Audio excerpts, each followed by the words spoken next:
안녕하십니까. 행복한 안식일 아침입니다. 안식일을 기억하여 방송을 통하여 예배에 동참하신 여러분 모두를 예수님의 이름으로 환영합니다. 지난 한 주도 건강하고 평안하셨습니까? 연세가 드시면 세월이 빨리 간다고 하지 않습니까? 그래서 60대는 60마일, 70대는 70마일, 80대는 세월이 80마일로 간다는데 정말 그러신가요? 그런데 한 해라는 시간도 마찬가지인 것 같습니다. 1월은 10마일, 2월은 20마일, 3월은 30마일로 가는 것 같은데요. 세월이 날아가는 화살 같다더니 벌써 12월이 되었고 정말 빠르게 시간이 날아가고 있습니다. 한 번 날아가면 두 번 다시 돌아오지 않는 2020년의 마지막 남은 한 달을 알차고 소중하게 특별히 하나님과 함께 하심으로 잘 마무리하시고 특별한 축복의 시간 되시기를 간절히 바랍니다. 아무리 캘리포니아라고 하지만 아침 저녁으로는 꽤 쌀쌀합니다. 일교차가 크기 때문에 감기, 특별히 독감에 걸리지 않도록 조심하시고요. 계속해서 코로나가 확산세에 급증세에 있으니 마스크 쓰기 또 손 씻기를 꼭 실천하셔서 건강하시기 바랍니다. 그리고 어제 저녁에 부탁드린 것처럼 사회적 거리 두기는 철저히, 그러나 그럴수록 말씀과의 거리 좁히기는 더 철저히 하는 우리 모두가 되기를 간절히 바랍니다. 사람의 인생에서 가장 중요한 것은 언제 어디서 누구를 만나느냐입니다. 보지도 못하고 듣지도 못하고 말하지도 못했던 삼중장애 가운데 있었던 헬렌 켈러는 설리반 선생님을 7살이라고 하는 그 어리고 예민한 나이에 만남으로 작가이자 교육자 그리고 사회운동가로 다시 태어나게 했습니다. 전 세계인들에게 꿈과 소망을 전하는 희망의 아이콘으로 다시 태어나게 된 거죠. 그녀의 인생이 송두리째 바뀌게 되었습니다. 좋은 스승, 좋은 친구, 좋은 파트너를 만나면 평범하기 그지없던 인생도 비범한 인생이 되고 희망이 없어 보이던 인생도 희망이 가득 찬 인생으로 변하게 됩니다. 그런 의미에서 우리 인생 최고의 날은 예수 그리스도를 만나는 날입니다.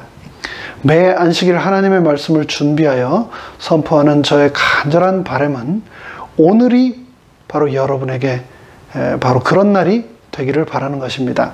바로 오늘이 우리 인생에 예수님이 찾아오시는 날이 되시기 바랍니다. 바로 오늘 이 예배 시간을 통하여 예수님을 꼭 만나게 되시기 바랍니다.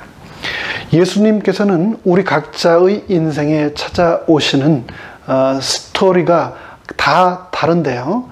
오늘은 사도행전 9장을 본문으로 사울이라는 인물에게 찾아가셨던 예수님의 스토리를 함께 묵상하도록 하겠습니다. 사도행전 9장의 성경 본문과 아울러 가능하신 분들은 재림교회 성경 주석도 꼭 함께 읽으시기를 부탁드립니다. 그리고 무엇보다도 사도행전 제12장 박해자에서 제자로 이 12장을 꼭 함께 읽으시기를 부탁드립니다. 제가 매번 말씀을 준비하면서 여러 주석과 참고서적들을 읽지만 화이트 여사의 영감의 글들만큼 탁월한 글을 저는 발견하지 못했습니다. 재림교회는 그런 면에서 정말 축복받은 교회입니다. 그 축복의 선물을 소중히 여기실 뿐만 아니라 우리의 신앙을 위해 더욱 열심히 읽고 연구하게 되시기 바랍니다. 이 시간 시작하기에 앞서 다 함께 머리 숙여 성령님의 임재하심과 인도하심을 구하도록 하겠습니다. 하늘에 계신 저희들의 아버지 하나님, 우리 인생의 가장 간절한 소망, 그것은 내 인생을 통하여 예수님을 만나고 예수님과 동행하는 것입니다. 2000년 전 다메섹으로 가는 한 도상에서 그 만남이 그 누구보다도 간절히 필요했던 한 사람에게 직접 찾아가셨던 예수님의 놀라우신 역사를 오늘 우리가 성경 말씀을 펼치고 살피겠습니다. 이 시간 성령님 임재하여 주셔서 우리에게 친히 말씀하여 주시고 깨달음과 함께 큰 감동 주시기를 예수님의 이름으로 간절히 기원하옵나이다. 아멘. 오늘의 본문의 말씀 사도행전 9장 1절로 9절의 말씀을 제가 읽겠습니다. 사울이 주의 제자들을 대하여 여전히 위협과 살기가 등등하여 대제사장에게 가서 다메섹 여러 회당에 갈 공문을 청하니 이는 만일 그 도를 쫓는 사람을 만나면 무롯 남녀하고 결박하여 예루살렘으로 잡아오려 함이라. 사울이 행하여 다메섹에 가까이 가더니 호련히 하늘로서 빛이 저를 둘러 비추는지라. 땅에 엎드러져 들음에 소리 있어 가라사대 사울아 사울아 내가 어찌하여 나를 핍박하느냐 하시거늘 대답하되 주여 네 시온이이까 가라사대 나는 네가 핍박하는 예수라. 네가 일어나 성으로 들어가라. 행할 것을 너에게 이를 자가 있느니라 하시니 같이 가던 사람들은 소리만 듣고 아무것도 보지 못하여 말을 못하고 섰더라.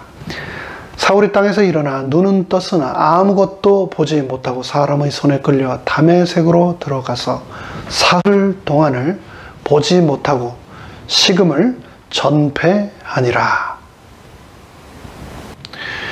기독교 역사에서 오순절 성령이 강림한 역사 다음으로 가장 위대한 사건을 꼽으라면 바로 오늘의 본문의 사울과 예수님의 만남을 꼽을 수 있을 겁니다. 오순절의 성령의 강림이 교회의 태동을 알리는 기적이었다면 사울의 예수님과의 만남은 복음이 예루살렘을 넘어 유대와 사마리아와 땅끝까지 전하게 되는 기폭제가 되는 사건이기 때문입니다. 기독교가 유대인 단일 민족의 종교에서 열방의 종교, 세계의 종교로 거듭나게 된 계기가 바로 이 사람, 사울을 통해서 일어나게 되었습니다. 한 사람의 회심이 당사자 본인뿐 아니라 가정과 사회와 민족을 넘어 세계를 변화시켰습니다. 사울은 유대인 율법과 관습에 정통했던 엘리트 관료였습니다. 다소라고 하는 도시에서 자라서 당시 세계를 지배하던 그리스 로마 문화에 익숙했습니다. 그리고 당시 세계 최대 강국인 로마의 시민권을 가진 자였습니다. 한국에서 태어나 한국어를 할 줄 알고 한국 문화에 익숙하지만 어려서 부모님을 따라 미국에 이민와 영어와 미국 문화도 동시에 익숙한 사람들을 우리는 코리안 아메리칸 이민 1.5세대라고 부릅니다. 사울이 바로 유대계 로마 시민 1.5세대였습니다. 그는 그리스 로마의 언어 라틴어와 그 문화에 익숙할 뿐만 아니라 유대인의 언어 히브리어와 아람어 및 그들의 율법과 관습에도 정통한 엘리트였습니다.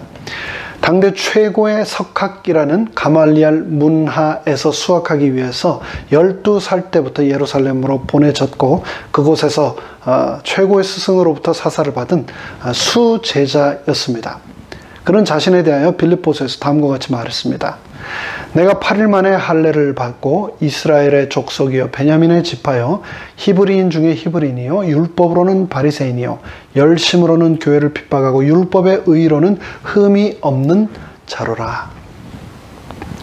랍비들은 사울을 크게 유망한 청년으로 간주하였고 그가 유능하고 열심히 있는 유대교 신앙의 옹호자라는 큰 희망을 품고 있었습니다. 게다가 사울은 그런 가능성만을 가지고 있던 사람이 아니라 그런 스펙만 가지고 있던 사람이 아니라 그런 생각만 품고 있었던 사람이 아니라 생각한 것을 늘 행동으로 옮기던 실천가였습니다. 그것도 그는 그냥 하는 것이 아니라 옳다고 생각하는 것을 목숨 걸고 하는 말 그대로 열성다운 행동주의자였습니다. 그는 집요하고 치밀하고 포기할 줄 몰랐습니다. 그던 사울에 의하여 사도행전 7장에서 스데반은 순교를 당했었지요. 근데 스데반뿐만 아니라 예루살렘의 수많은 그리스도인들이 사울에 의해 체포되고 죽음에 넘겨졌습니다. 1절의 말씀입니다. 사울이 주의 제자들을 대하여 여전히 위협과 살기가 등등하여 대제사장에게 가서 1절에서는 사울이 그냥 열심히 행동하는 사람 정도가 아니라 그의 눈에 위협과 살기가 등등했다고 말하고 있습니다. 그 살기가 등등한 사울의 눈이, 그의 모습이 여러분 마음속에 그려지십니까? 사울은 자신이 배운 바, 그리고 제사장과 바리새인이 정해놓은 바운데리라고 하는 그 관습을 벗어나는 모든 것들을 제거해 버리는 것에 대하여 주저함도 없었고 두려움도 없었습니다. 우리는 여기서 소중한 교훈 한 가지를 발견할 수 있습니다. 그것은 자신이 믿는 바, 자신이 옳다고 생각하는 신념이 분명하다는 것, 그것은 좋은 것입니다. 그러나 그것 외의 모든 것은 완전히 무시하고 철저히 배격하는 것, 그것은 굉장히 위험하다는 겁니다. 천상천하 유아독전, 나만 옳다고 하는 그런 사울적인 사고방식, 사울의 정신이 인류 역사를 통하여 수많은 비극을 불러왔습니다. 초기 기독교 안에서 교파 간의 전쟁이 그랬고, 십자군 전쟁이 그랬고, 오늘날의 기독교 교단 간의 이단 논쟁도 그렇습니다. 재림교회도 그런 역사 가운데 피해자이기 때문에 그것이 얼마나 위험한 것인가를 우리도 잘 알고 있지 않습니까? 예수라는 이름 아래, 복음이라는 깃발 아래 얼마나 많은 사람들이 피를 흘리며 죽어가는지 모릅니다. 아무리 자신의 생각과 주장이 옳다고 여겨지더라도 그것을 관찰하는 가운데서 형제 자매들이 희생당하고 피를 흘린다면 그것은 잘못된 것이며 예수님이 원하시는 방법이 아니다라는 것을 우리는 시인해야 합니다. 예수님께서는 분명히 악을 선으로 이기라고 하셨습니다. 악을 악으로 갚으라고 하지 않으셨습니다. 아무리 예수님을 보호하기 위한 명분이 있었다 할지라도 칼을 뽑아 들었던 베드로를 예수님은 꾸짖으셨다는 것을 기억하십시오. 오늘 나의 목적이 아무리 명분이 있고 거룩하다 할지라도 교회 안에서 형제와 자매를 향하여 칼을 휘두르는 일은 있어서는 안 됩니다. 교회에 오래 출석하셨으면 하셨을수록, 직분이 높고 영향력이 크면 크실수록, 신앙적으로 많이 배우면 배웠을수록 우리는 함께한 성도들을 판단하고 정죄하기가 쉽습니다. 그런 마음이 밀려올 때마다, 정죄의 유혹이 밀려올 때마다 내 마음속의 사울적 사고방식의 칼을 내려놓으시기 위해 간절히 하나님 앞에 주저함 없이 무릎 꿇게 되시기 바랍니다. 이어지는 2절의 말씀입니다. 다메섹이 여러 회당에 갈 공문을 청하니 이는 만일 그 돌을 좇는 사람을 만나면 무릇 남녀하고 결박하여 예루살렘으로 잡아오려 함이라. 사울은 산헤드린 공의회원으로서 등용되어 권력 있는 자리를 차지하게 되었습니다. 사울은 스데반을 신문하고 판결하는데 중요한 역할을 하였었죠. 이에 대하여 사도행전은 다음과 같이 기록하고 있습니다. 스데반의 죽음 이후 사울은 그때의 공로가 참작되어 산헤드린 공회원에 선출되었다. 사도 바울이 언제부터 공회원이 되었는지를 사도행전이 명확하게 말해주고 있습니다. 한동안 사울은 하나님의 아들에 대한 반역을 수행하는 사탄의 수중에 유력한 도구였다. 그랬습니다. 그러나 사울은 하나님께서 그 순교자 스데반과 함께 하시는 뚜렷한 증거를 보고 예수를 따르는 사람들을 반대하고 핍박하고 죽이는 자신이 신봉했던 그 사업의 정당성을 의심하게 되었다라고 사도행전은 기록하고 있는데요. 사울은 스데반을 통하여 마음의 깊은 감동을 분명히 받았습니다. 그래서 사울은 당황했고 그가 믿고 온전히 신음했던 사람들, 즉 자신의 상관인 제사장들과 관원들에게 찾아가서 자신의 마음속의 그 갈등에 대해 호소하였습니다. 그러나 사울은 제사장들과 관원들로부터 스데반은 신성모독자요, 스데반이 전파한 그리스도는 협작꾼이며 나사렛 이단이라고 하는 내용에 다시 한번 설득당하고 말았습니다. 사울은 깊은 고민하였습니다. 그러나 결국 그는 자신이 받은 교육과 편견, 옛 스승들에 대한 존경심, 그리고 인기를 얻으려는 자신의 교만으로 그의 양심의 소리와 하나님의 은혜를 배반하고 말았습니다. 제사장들과 서기관들이 확실히 옳다고 마음속으로 스스로를 설득하고 결정하고 나자 사울은 예수와 그의 제자들이 가르친 교리에 대하여 더욱 확신을 가지고 매우 가혹한 반대자가 되었습니다. 예수를 그리스도로 믿는 거룩한 남녀들을 재판장으로 끌어다가 단순히 예수를 믿는다는 이유 하나만으로 투옥하고 심지어 사형에 처하게 선고한 사울의 활동으로 새로 조직된 교회들은 슬픔과 침울에 잠기게 되었습니다. 그리고 이로 인해 많은 사람들은 안전을 위하여 도망할 수밖에 없었습니다. 이 핍박으로 예루살렘에서 쫓겨난 디아스포라는 두루 다니며 복음의 말씀을 전하게 된 것입니다. 그들이 간 도시 가운데 다메섹이라고 하는 도시, 바로 오늘 등장하는 도시인데요. 고대 이스라엘 역사에서 가장 오래된 도시 중에 하나라고 하는 이 다메섹, 그곳에서 새로운 신앙으로 많은 개심자들을 또 초기 교회는 얻게 됩니다. 이로 인하여 대제사장들과 관원들은 방심치 않고 가혹한 박해를 예루살렘에서 뿐만 아니라 계속해서 해 나가야 한다라 생각하기에 이르렀습니다. 그들은 예수 그리스도의 가르침을 따르는 사람들에 대하여 예루살렘에서 취했던 단호한 조치, 핍박을 그곳에서도 취해야 한다라고 생각한 것입니다.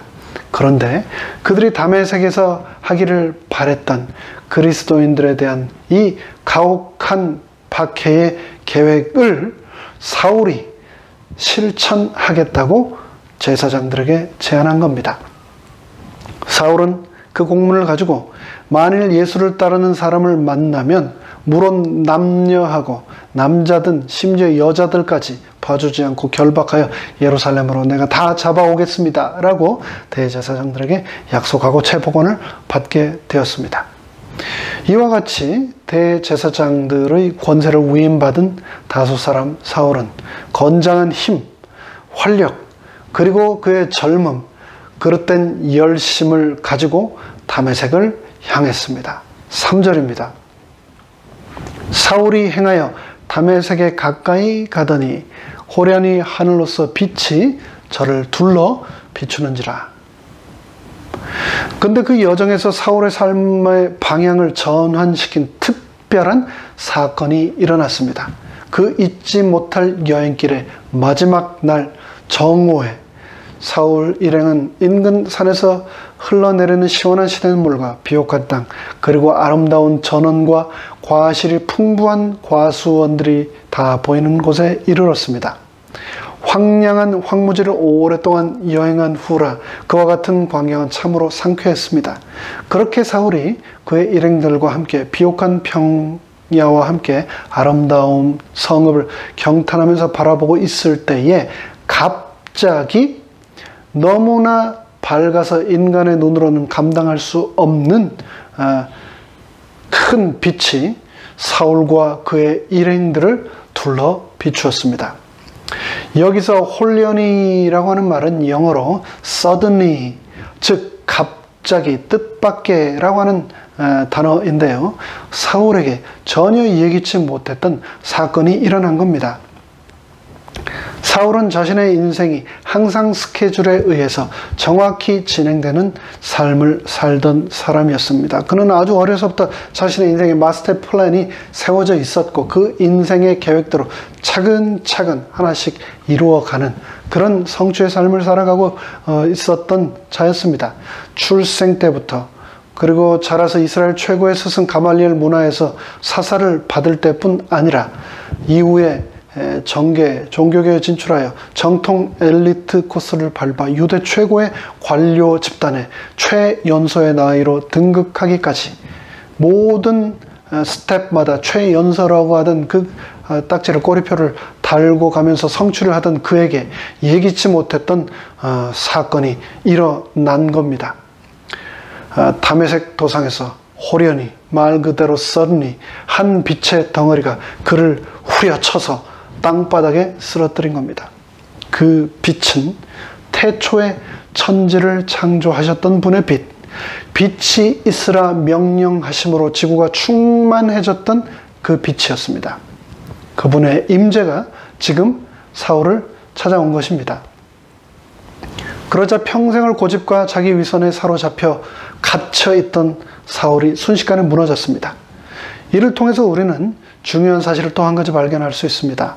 사람은 교육과 특별히 설득을 통해서 절대 변하지 않는다는 것입니다. 하나님의 빛이 내 양심과 내 자아를 때릴 때에만 하나님의 생명의 빛이 내 삶 속에 비추어질 때, 임할 때만 비로소 변합니다. 사울은 당대 최고의 학벌을 소유했고 수많은 언어를 구사할 수 있는 엘리트였지만 그의 아집을 그 교육과 수많은 설득이 깰 수 없었습니다. 사람은 빛이신 하나님을 통해서만 온전히 변화되기 때문입니다. 사울은 자신은 몰랐지만 자신이 옳다고 여기는 교만과 형제를 정죄하는 마음 때문에 사탄의 가장 유용한 도구로 사용되고 있었습니다. 자신은 교회를 세우고 있다고 확신에 차 있었는데 실상은 교회를 부수고 있었던 것이죠. 사울은 자신이 항상 옳다고 생각했습니다. 자기 의의로 똘똘 뭉쳐서 그 무엇도 그에게는 들리지 않고 보이지 않았습니다. 그랬던 사울을 하나님께서 세상 그 어떤 폭탄보다도 강력한, 그 어떤 레이저보다도 강력한 빛으로 그를 산산조각 내셨습니다. 그러자 그가 완전히 깨어지고 무너지고 말았습니다. 4절입니다. 땅에 엎드러져 들음에 소리 있어 가라사대 사울아 사울아 내가 어찌하여 나를 핍박하느냐 하시거늘. 하늘의 빛을 얻어맞고도 꿋꿋이 서 있을 수 있는 인간은 없습니다. 하늘의 빛을 얻어맞은 사울은 서 있을 수 없었습니다. 그는 즉시 쓰러졌습니다. 그러면서 순식간에 자기의 위치를 깨닫게 되었습니다. 엎드려져 무너져 땅바닥에 기대어 있는 자세, 자신의 힘으로 아무것도 할 수 없다는 것을 고백하는 자세, 그것이 바로 예배자의 자세 아닙니까? 하나님께서는 빛으로 그를 땅바닥에 쓰러뜨려 누이시면서 참된 예배자로 거듭나게 하셨습니다. 모세도 그랬고 이사야도 그랬던 것처럼 하나님께서는 사울의 무릎을 꿇게 하셨습니다. 그 어떤 인간도 하나님 앞에서 자신의 얼굴을 꼿꼿이 세우고 있을 수 없습니다. 엎드려 얼굴을 가리고 그분의 자비만을 구할 수밖에 없는 죄인, 그것이 바로 인간이기 때문입니다. 하나님을 하나님으로 인정하고 엎드려 무너지는 것, 그것이 바로 예배의 시작입니다. 우리는 그러한 자세로 지금 이 예배에 임하고 있습니까? 그렇게 땅에 엎드려져 있는 사울에게 빛이신 그분께서 말씀하셨습니다. 사울아, 사울아. 성경에서 하나님이 사람의 이름을 2번 부르시는 것은 흔한 일이 아닙니다. 하나님께서는 무언가 급하고 중요한 일이 있거나 아니면 그 사람을 너무나 소중하게 여기셔서 일부러 그렇게 부르시는 경우 외에는 그렇게 부르지 않으셨습니다. 근데 지금 이 상황은 2가지 모두를 포함하고 있습니다. 영적 무지와 어둠 속에서 다메섹의 성도들을 핍박하고 죽이러 가는 사울을 하나님께서는 급하게 막으셔야만 했습니다. 그리고 그런 영적인 어둠 속에 있는 사울을 빛으로 건져내시기 위해서 하나님께서는 사울이 너무도 소중해서 그분께서는 사울아, 사울아 하고 부르셨던 겁니다. 사울아, 사울아, 네가 어찌하여 나를 핍박하느냐. 근데 그 빛 가운데서 그 음성을 듣고 사울은 깜짝 놀랐습니다. 사울은 하나님을 박해하러 가는 것이 아니라 이단을 박해하러 가는 중이었는데, 민족의 신앙과 하나님의 신성의 거룩함을 지키기 위하여 나사렛 이단 예수의 추종자들을 박해하러 가고 있는데, 하나님께서는 왜 나를 박해하느냐고 말씀하시는 겁니다. 예수님께서는 사울에게 핍박받지 않으셨습니다.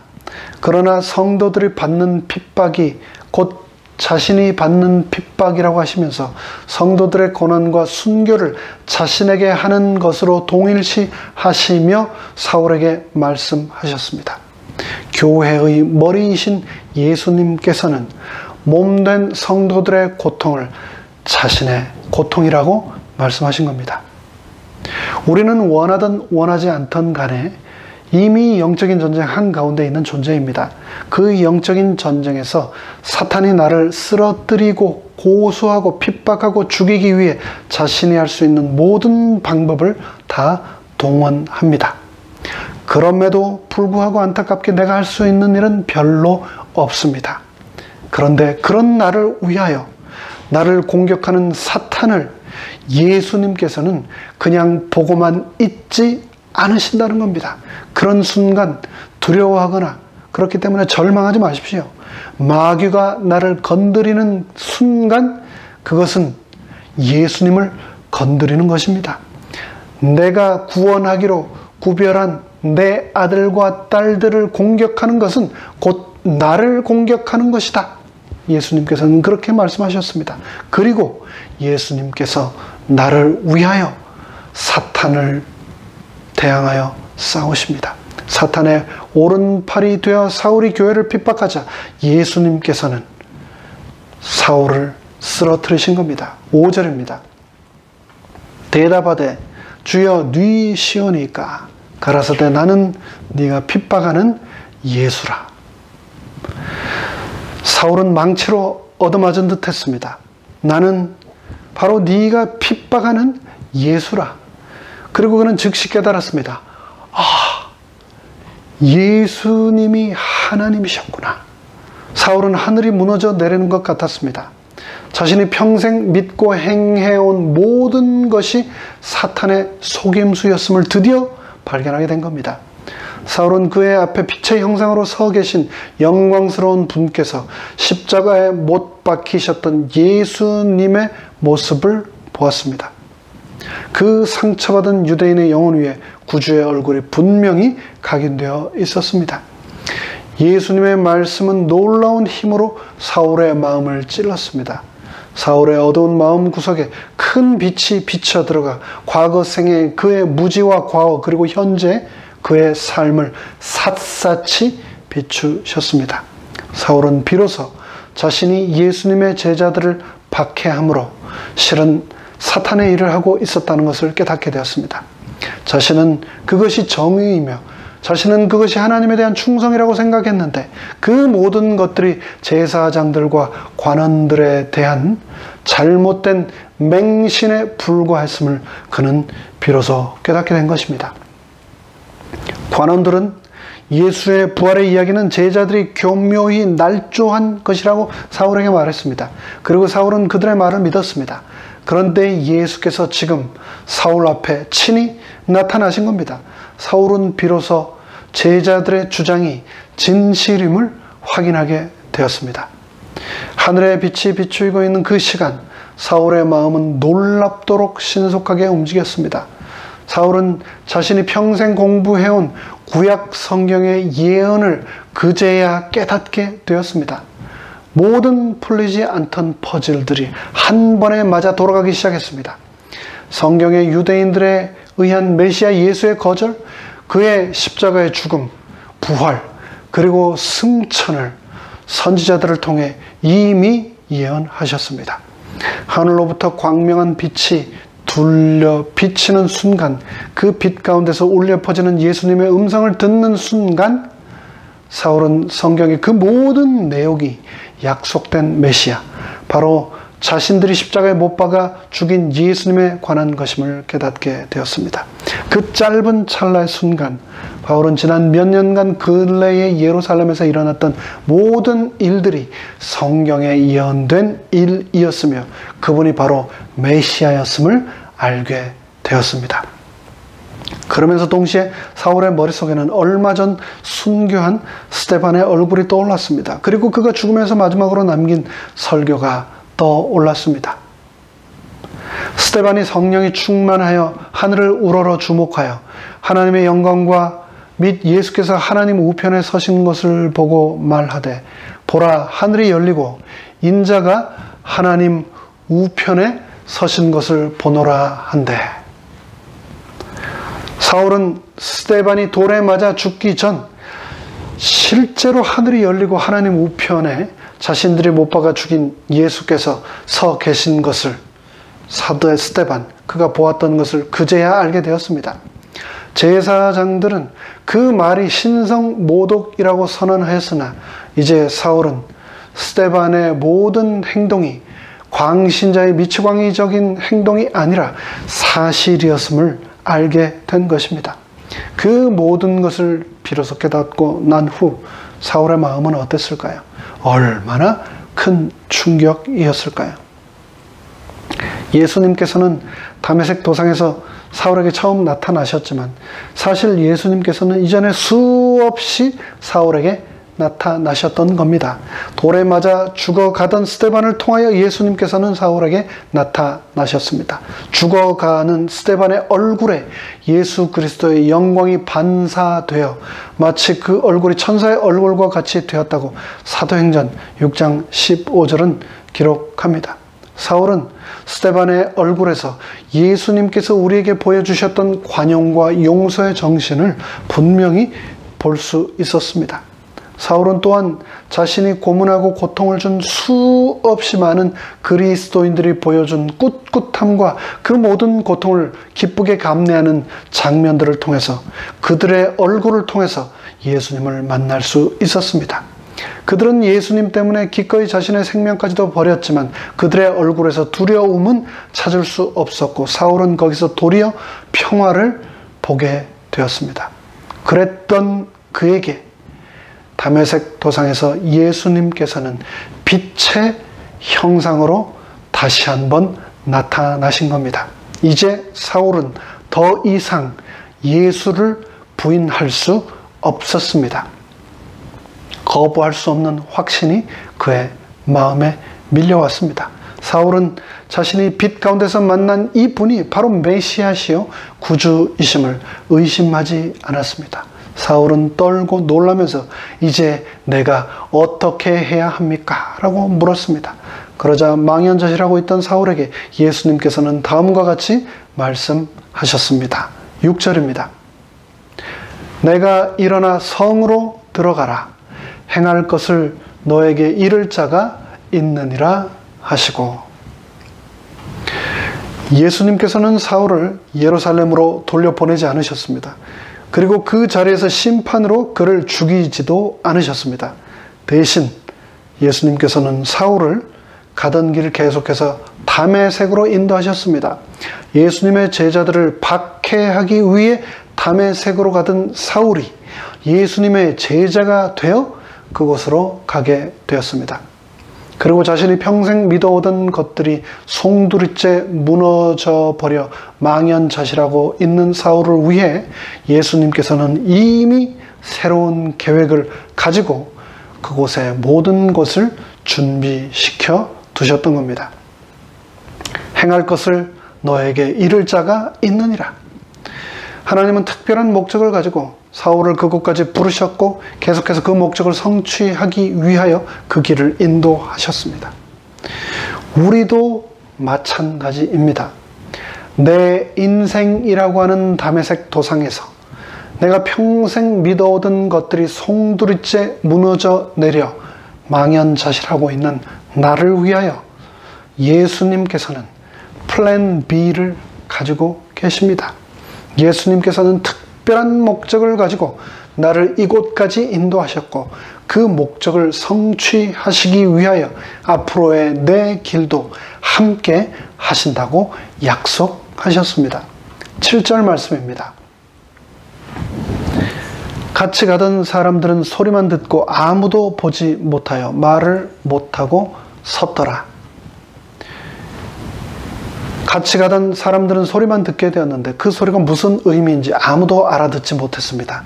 오직 사울만 그 자리에 임하셨던 예수님을 볼 수 있었고 그 음성을 알아들을 수 있었습니다.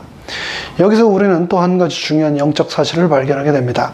그것은 하나님께서는 각 사람들에게 고유하고 특별한 방법으로 말씀하신다는 겁니다. 그렇기 때문에 하나님께서는 나에게 어떻게 말씀하시는가를 늘 귀 기울이며 살되 남들에게 어떻게 말씀하시는가까지 대신 들어주려고 노력해서는 안 됩니다. 그분들에게는 하나님께서 각자 다 직접 말씀하실 것입니다. 그렇기 때문에 나에게 들려주시는 그분의 음성과 그분의 메시지에 우리는 집중하며 살아야 합니다. 저는 매번 설교 말씀을 준비하고 또 준비한 말씀을 전하면서 많이 놀랍니다. 말씀은 가장 먼저 예배에 함께 하시는 성도님들을 염두에 두면서 준비하지만 그에 앞서 가장 먼저 하나님께서 저 자신에게 무엇이라고 말씀하시는가, 지금 제가 어떻게 살기를 원하시는가, 1인칭 시점에서 시작합니다. 나의 마음에 울림을 주신 말씀, 나의 인생을 통하여 그분께서 비춰주신 빛의 메시지를 파운데이션으로 삼아 그 위에 성령님의 음성을 쌓아 올려가며 준비합니다. 그런데 그 메시지를 들으시고 어떤 분들은 그 가운데서 놀랍게도 자신에게 친히 말씀하시는 하나님의 음성을 듣게 되시는 겁니다. 똑같은 메시지인데 그 메시지를 통해서 하나님께서는 나에게 이렇게 말씀하셨는데 그 메시지를 전에 들으신 분은 그분의 인생에서 바로 정확하게 필요한 말씀을, 메시지를 하나님께서는 또 동시에 전달하시는 겁니다. 똑같은 메시지인데 어떤 분에게는 이러한 교훈을, 똑같은 성경 본문인데 또 어떤 분에게는 다른 교훈을 동시에 각자 다 다르게 주시는 겁니다. 그것은 하나님이 하시는 일이기 때문에만 가능한 일입니다. 이어서 8절 9절의 말씀을 보겠습니다. 사울이 땅에서 일어나 눈은 떴으나 아무것도 보지 못하고 사람의 손에 끌려 다메섹으로 들어가서 사흘 동안을 보지 못하고 식음을 전폐하니라. 사울은 빛에 맞아 쓰러진 후 동행들에 의해 간신히 다메섹 도성에 도착하였습니다. 그리고 그 후 3일 밤낮을 식음을 전폐한 채 자신이 도상에서 겪었던 일을 되새기며 폭풍과 같은 시간을 보냈습니다. 사울은 자신의 인생에서 그런 일을 처음 경험했습니다. 항상 자신감이 넘치던 그, 열정과 정의감과 확신에 늘 차있던 그였는데 지금은 암흑 속에서 철저히 혼자 남겨진 것입니다. 그러나 그 시간이 사울에게는 너무나 소중한 시간이었고 필요한 시간이었습니다. 성령께서는 그 3일 동안 사울의 인생을 되돌아보며 앞으로의 길을 바라보게 하시는 내면의 여행으로 그를 인도하셨던 겁니다. 자신이 나사렛 이단이라고 정죄하였던 그분이 진정 메시아셨구나. 그분이 부활하셔서 하나님 우편에 서셨구나. 내가 살아 계신 그분을 모르고 그분의 자녀들을 핍박하고 그분을 핍박했구나. 내 앞에서 죽은 스데반, 그가 한 모든 말들이 진실이었구나. 내가 죽도록 하라겠던 수많은 그리스도인, 그들이 죽어가면서 하면 찬송과 고백이 모두 진실이었구나. 내가 잘못했구나. 내가 하나님의 일을 한다고 하면서 하나님을 방해하고 하나님을 핍박했구나. 하나님의 사람들에게 아픔을 주었구나. 내가 교만했구나. 내가 죄인 중에 괴수였구나. 그에게 회개와 함께 깨달음이 밀물처럼 밀려 들어갔습니다. 우리에게도, 사울뿐만 아니라 우리에게도 암흑 속의 사울처럼 그런 시간이 필요하지 않습니까? 자신의 영적인 무지와 추악한 죄를 깨닫고 회개하는 시간, 캄캄한 물고기 뱃속에서 가슴을 치며 3일 밤낮을 회개했던 요나와 같이 3일 주야를 금식하며 어둠 속에서 통곡하며 자신이 핍박했던 예수에게 매달렸던 사울과 같이 우리에게도 그런 시간이 필요합니다. 어쩌면 코로나 팬데믹의 시기, 지금이 하나님께서 나를 사랑하셔서 특별히 허락하신 그런 시간은 아닐까요?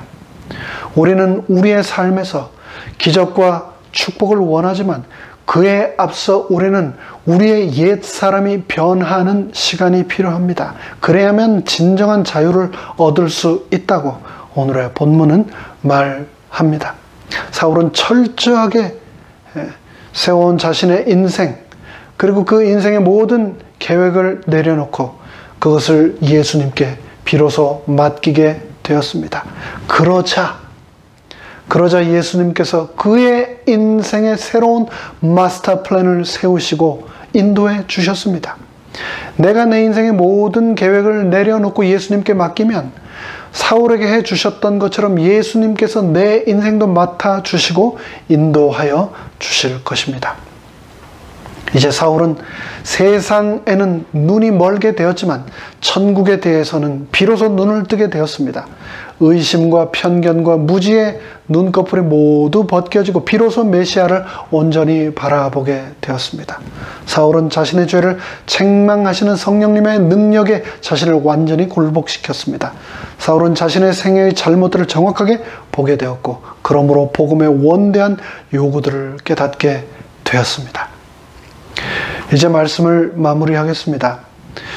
오늘 본문에 등장한 주인공 사울을 사도행전 9장 15절에서는 주의 이름을 이방인과 임금들과 이스라엘 자손들에게 전하기 위하여 세우신 하나님의 택하신 그릇이라고 소개합니다.